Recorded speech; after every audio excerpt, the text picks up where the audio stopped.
Inglewood, CA, September 13th. From left to right. Trysten Hill number 72, quarterbacks Andy Dalton number 14 and Dak Prescott number 4, running back Ezekiel Elliott number 21, Cameron Erving number 75, head coach Mike McCarthy and CeeDee Lamb number 88, Michael Gallup number 13, and Donovan Wilson number 37 of the Dallas Cowboys stand during a ceremony after warm-ups before the start of the football game against Los Angeles Rams at SoFi Stadium on September 13, 2020 in Inglewood, California.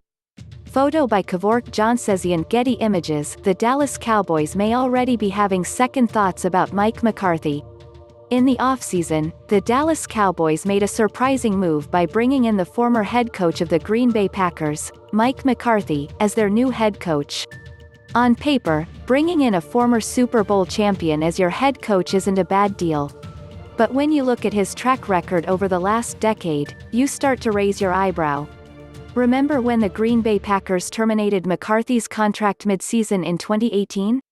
Everybody questioned who the real problem was, as there was immense speculation that quarterback Aaron Rodgers woefully drove the head coach out of town due to a ridiculous ego and his inability to be coached. Upon this, the attention was driven away from the lackluster game plan from McCarthy, even when some of his own players spoke out that the offense was stale, nor was it half as dynamic as the rest of the offenses in the NFL. There were a plethora of accounts detailing that Rodgers would constantly roll his eyes and ignore the head coach and call his own shots in the huddle. This only attracted more of the focus and blame of the breakup on the former two-time NFL MVP than the coach, thus allowing McCarthy to escape without blame for the situation.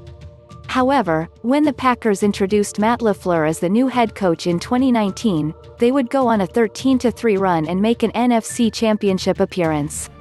In 2020, they're now 4-1 and despite an anomaly last week against the Buccaneers, Rodgers has never looked more dominant in his NFL career.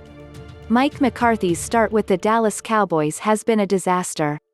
Mike McCarthy and the Dallas Cowboys, on the other hand, sit just 2-4 on the year with the worst defense in the league, and if continued, will be the worst in NFL history.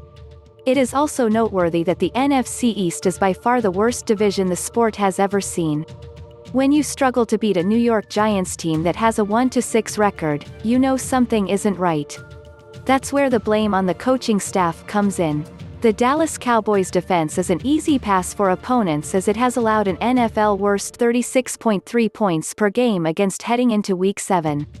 They concede 236.7 passing yards per game, ranked No. 17, and 173.3 rushing yards per game, No. 31. Do you know who personally brought in Mike Nolan as the defensive coordinator?